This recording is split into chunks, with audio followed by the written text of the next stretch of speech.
Строителям досталась площадка под город чистой, пустынной. Совсем по-другому видят это место археологи и краеведы.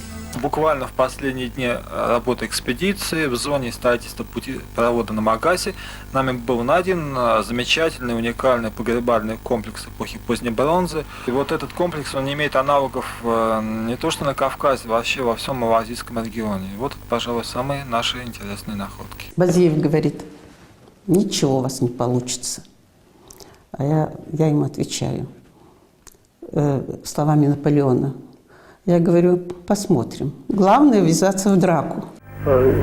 Попал я в число тех людей, которые должны были выехать последними из республики, партийные работники и интеллигенция часть в последнем эшелоне. Поэтому я еще находился дома после 23-го. 24-го за мной прислали из райкома партии человека. Он, значит, выписал партбилет, написал на этом партбилете 24 февраля 44 года. Уже сутки, как наш народ везли, эшелоны уходили. Вот. Вручил мне партбилет, сказал, что я не знаю, куда вы едете, но где бы вы ни были, будет партия.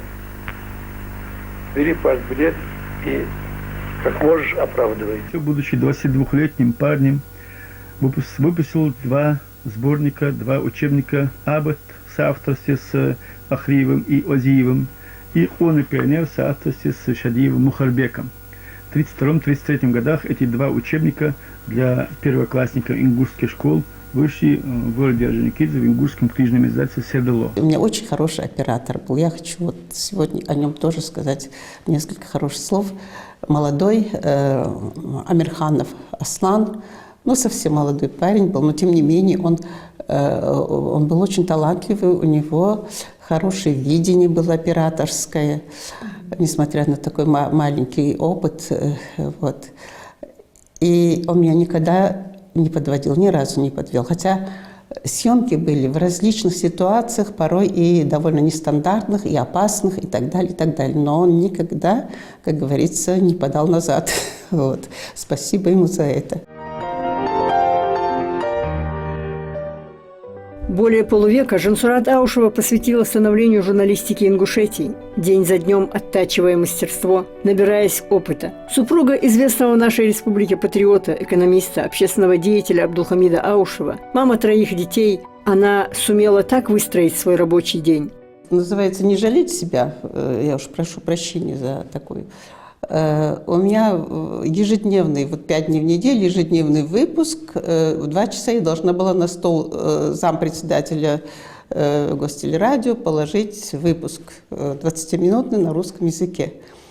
Вот. А в перерыв я должна была ходить на обед домой пешком 20 минут туда, 20 минут назад. И вот за 20 минут я должна была успеть покормить семью, потому что в обед все собирались. Никто не хотел ходить ни в столовую, никуда.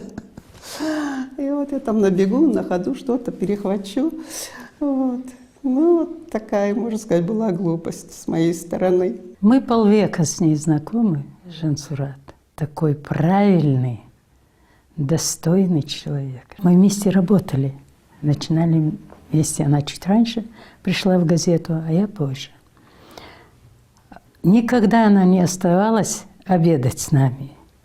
И мы удивлялись, что ж она бежит все время. А как-то я у нее спросила: ты почему не остаешься? До дома же не близко было. Она говорит: а мой супруг должен прийти на перерыв.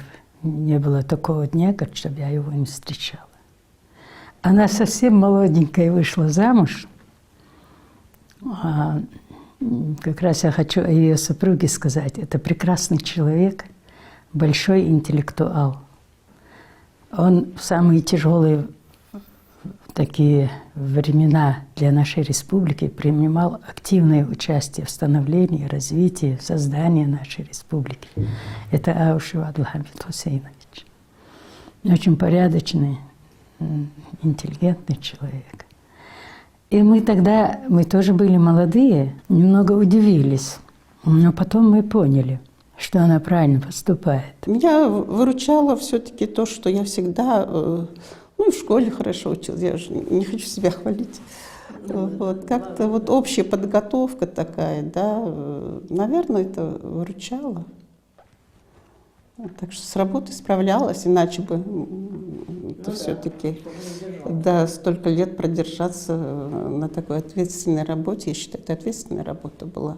Жансурат Джабраиловна считает себя счастливым человеком, так как ей везло на хороших людей, каждого из которых она вспоминает с благодарностью. Каждого из них я вспоминаю как не только как профессионала в сфере журналистики, но как людей очень высокого такого кроя. Газета «Сердало» того периода не залеживалась на полках киосков. За 15-20 минут с момента поступления в продажу ее раскупали. Для ингушей это был важный печатный орган, которому верили, которым дорожили, ценили как государственную реликвию. Потому все сотрудники издания в первую очередь повышали свой профессиональный уровень постоянно, стараясь соответствовать заданной планке и любви народа. Она была еще и кузницей кадров ингушских. Все более-менее значимые партийные, советские руководящие работники, они, как правило, работали в Сердало и были выходцами из Сердало, если так можно сказать. И благодарность этой газете, в том числе я очень ей благодарна за то, что получила первые навыки журналистской работы.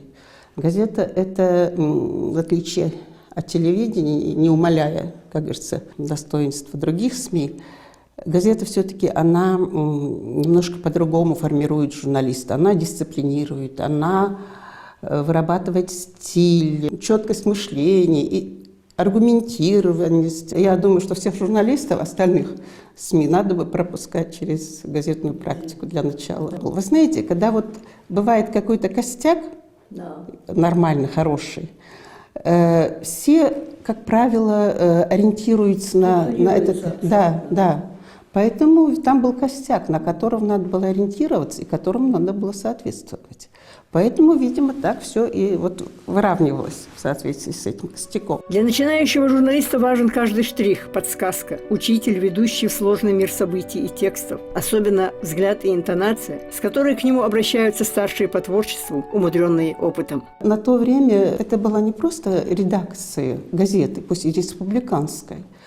Это же был ЧССР. Ингуши, которые проживали в районах, все, как правило, очень часто вот в редакции приходили люди, если приедут по своим делам, по каким-то, да, личным, там, служебным и так далее, они обязательно должны были зайти в редакцию. Это был своеобразный клуб для ингушей, где обсуждались все насущные проблемы, какие-то интересы, какие-то новости. Вот в этом плане Сердало играло какую-то объединяющую, скрепляющую роль. И вот, мне кажется, сегодня немножко отношение к Сердало изменилось, к сожалению. Да, как и все. Ну, знаете, вот благополучная жизнь, она немножко расхолаживает людей. Кажется, что всегда будет хорошо. Дай Бог, конечно. Сердало всегда было национальным знаменем. Это было как символ нашей государственности, тогда, когда этой государственности не было. С 1983 по 1993 год Жансурат Аушева работает редактором чечено-ингушской телерадиокомпании. С 1983 по 1993 годы Жансурат Джабраиловна – редактор чечено-ингушской государственной телерадиокомпании, где она закалялась и становилась теперь уже телевизионным журналистом, когда ценилась каждая секунда эфирного времени. Я ушла на телевидение, работала. Там была такая должность – редактор информационных сюжетов для центрального телевидения. Это была расстрельная должность. В каком смысле? Каждый сюжет, который отсылался на центральное телевидение, если он не проходил в эфир, как ЧП воспринималось, становилось предметом обсуждения и как бы большим минусом в твоей работе. Но я как бы, извините, с честью прошла вот этот период, и при первой же возможности, когда освободилась должность редактора последних новостей на русском языке, я перешла на должность редактора. Гостелерадио ЧССР. Она на телевидении была спецкором. Вот.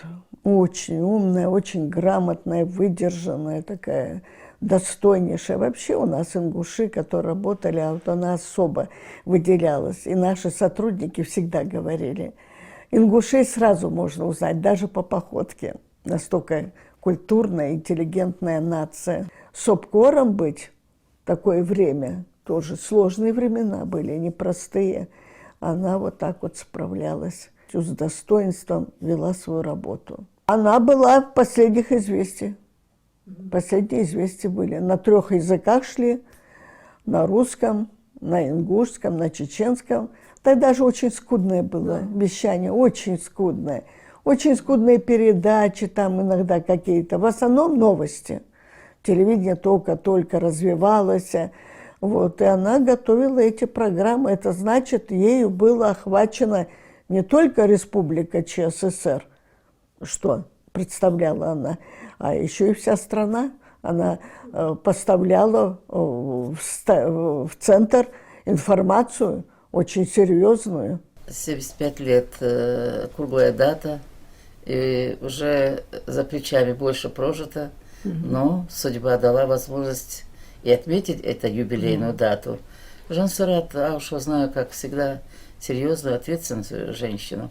В Грозном, с большей частью, я с ней познакомилась. Я на радио работала, она работала на телевидении. И там были такие яркие личности. Это и Лилихан Юсупова, это Лейла Мартазанова, это Жансурат Аушева и ряд других. Но еще совсем любимый всеми нами, всеобщей любовью, это обладала Лида Едзеева, конечно. И они в одном коллективе работали. Я, к сожалению, с ее работой не соприкасалась тогда, потому что у нас свое было, у них свое, но мы всегда встречались на общих летучках. У нас в Доме радио, когда уже председатель комитета проводил летучку, и редко она выступала всегда имела свое мнение на летучках, то есть когда ты меньше работаешь, что ты стесняешься что-либо сказать. Поэтому я не помню, правда, кто из нас раньше прошел, кто из нас позже, не знаю.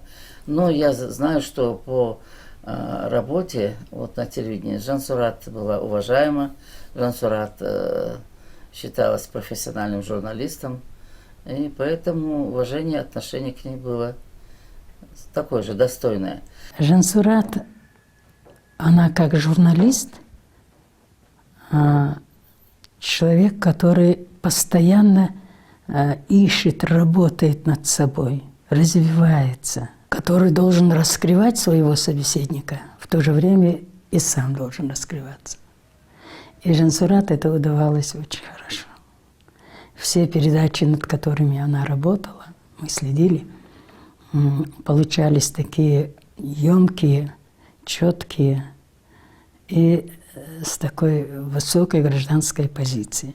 Большую часть своей трудовой деятельности она проработала на телевидении. Вот когда слушаешь, смотришь на ее передачи, аж было очень приятно, что наша ингушка, молодая довольно в то время, и такие хорошие передачи у нее.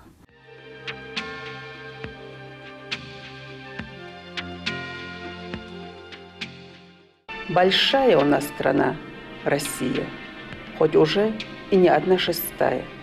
Много разных краев, разных народов. Ингушетия – один из самых маленьких его уголков. Не на всякой карте сыщешь.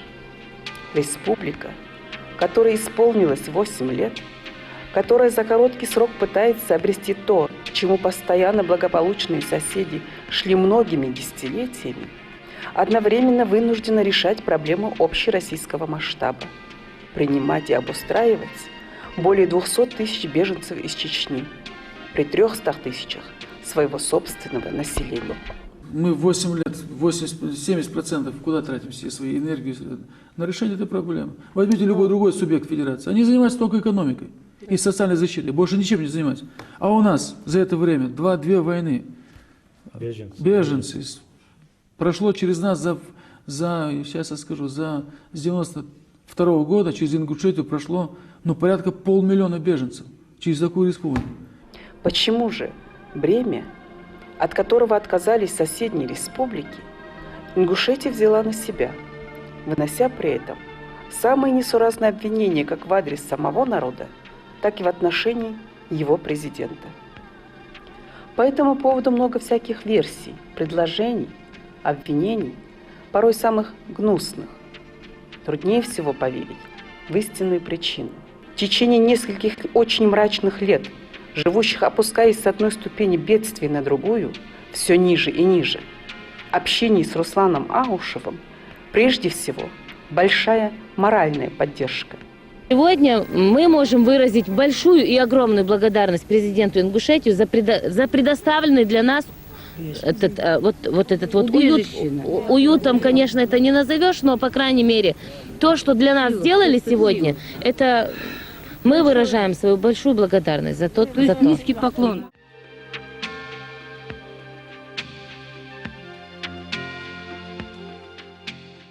Она создала несколько фильмов, телефильмов о наших известных людях. О Фирузе Гиреевне Яздоевой, ряд других фильмов. Очень успешные фильмы были, до сих пор помнятся. Ведь журналистская работа, она же не всегда вся запоминается. Запоминается, которая яркая, которая привлекает внимание людей.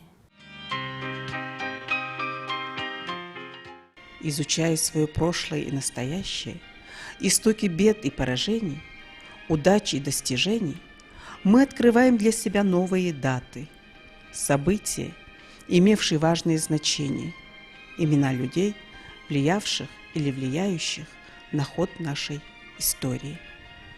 И в этом поиске отдаем предпочтение сильной половине. А между тем, в истории ингушского народа было много замечательных женских имен. Сегодня трудно найти такую сферу человеческой деятельности, где женщина-ингушка не достигла бы определенных высот, в том числе и в сфере науки. Первая женщина-ингушка, защитившая докторскую диссертацию, профессор Ингушского государственного университета Фируза Гиреевна Аздоева. Всю вот эту тяжесть нашего переселения я испытала на себе. Я уже была достаточно большая девочка, хоть, но все понимала. Мы жили в очень тяжелых условиях. Попали мы в село Власовка, так называемой Северо-Казахстанской области, где зимой только был дым из труб виден. Не было даже виден домов. Такой высокий снег лежал. Можете себе представить, мы из Орджоникидзе приехали в этих пальто летних, в ботиночках, а там такой холод суровый. Но и там тоже, я помню, мой отец очень переживал это переселение, очень переживал. Он так чувствовал, что это настолько несправедливо, что заболел. И он даже как-то, знаете, потерял себя какой-то был период. Я вот почувствовала, что он сник. Потому что действительно видеть все это. Нас поселили в школе. Всех, кто из Орджоникидзе, из одного состава, нас поселили в школе, в одну большую классную комнату. И вот мы там без воды, ну, потом уже, конечно, нам хлеб какой-то дали. И вот я помню, нам сказал, председатель был казах, колхоз там был, назывался колхоз «Победа». Пришел и говорит, ну, сами, говорит, ищите себе, говорит, комнаты, кто вас пустит. Вообще, говорит, очень трудно, говорит, не пускают, потому что сказали, что враги народа едут, и все попрятались. И вот я помню, я пошла. В первую, я помню, еще вышла из школы, и стою, все дети собрались, и говорят, дивись, говорит, вот русская девочка, говорит, на меня. Я пошла прямо в первый дом, где горело это самое, все закрыто, но труба дымила. Я постучала, кое-как не открыли. Я увидела сквозь эти стекла 2-3 глаза детских выглядывали, кто это там. Вышла женщина, увидела меня, и я говорю, можно к вам зайти? Я зашла, мне показался у нее рай. Тепло так, чистенько, ну, 2 комнаты маленькие. Она в колхозе работала, тетя Маруся, я ее до сих пор помню. И она меня расспросила и говорит, а у вас сколько членов семьи? Идите, говорит, ко мне. Благодаря мне она нас пустила к себе.